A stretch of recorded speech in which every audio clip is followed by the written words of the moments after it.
au sein du royaume des ténèbres, nous comprenions une vérité que beaucoup de croyants ignorent encore aujourd'hui. La chambre à coucher est l'endroit spirituellement le plus stratégique de toute la maison.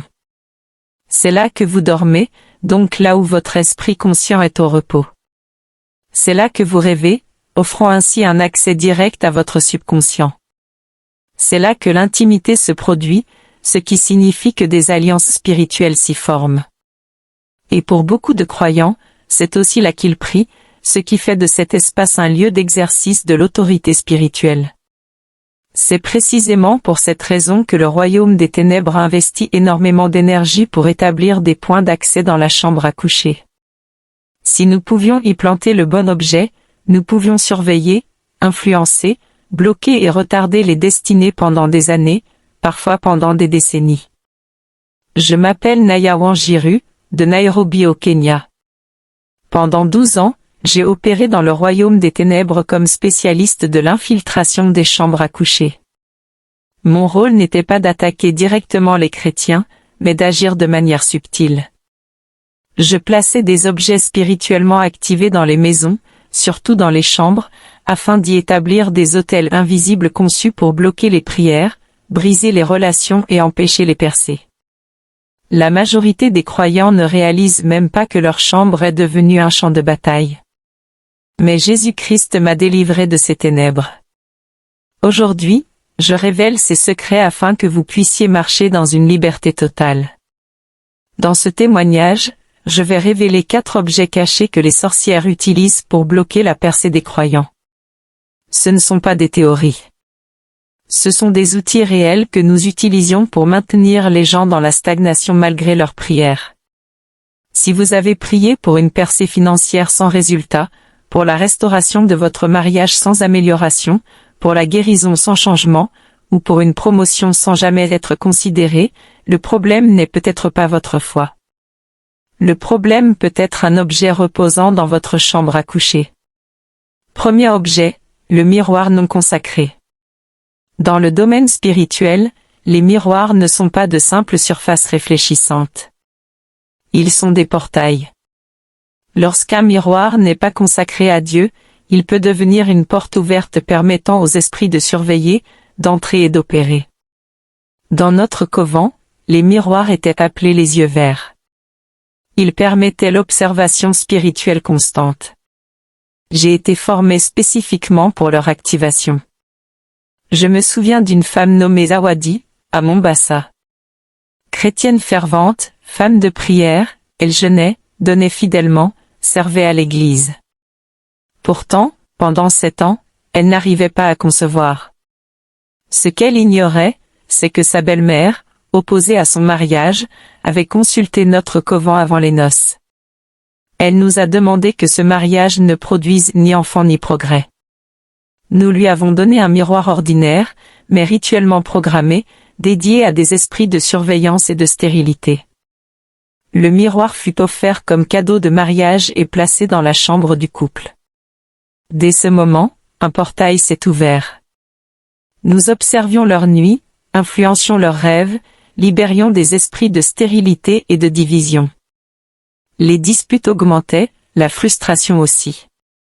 Les prières de Zawadi étaient bloquées car elle priait devant un portail démoniaque. Tout a changé lorsqu'elle a assisté à une conférence sur la consécration des objets domestiques. Le Saint-Esprit lui a montré clairement le miroir. Elle l'a oint, a prié longuement, puis l'a brisé complètement. Le jour où le miroir a été détruit, notre accès s'est fermé. 3 mois plus tard, Zawadi était enceinte.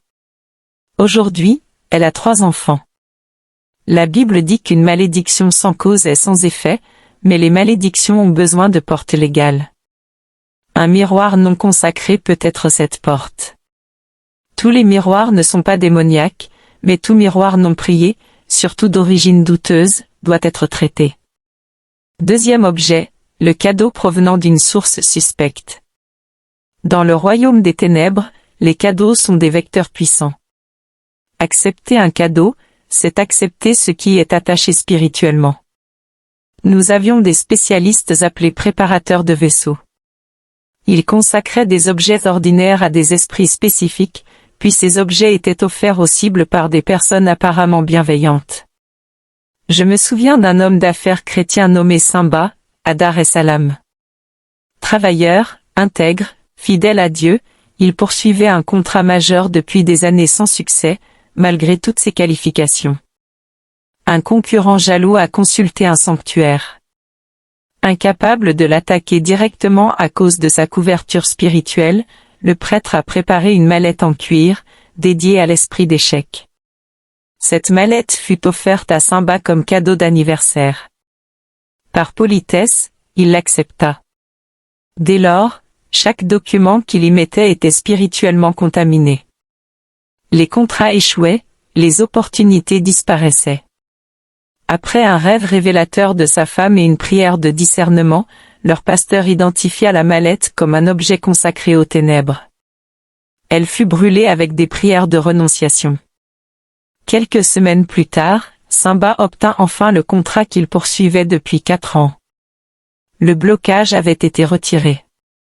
Un cadeau n'a pas besoin d'avoir l'air mauvais pour être dangereux.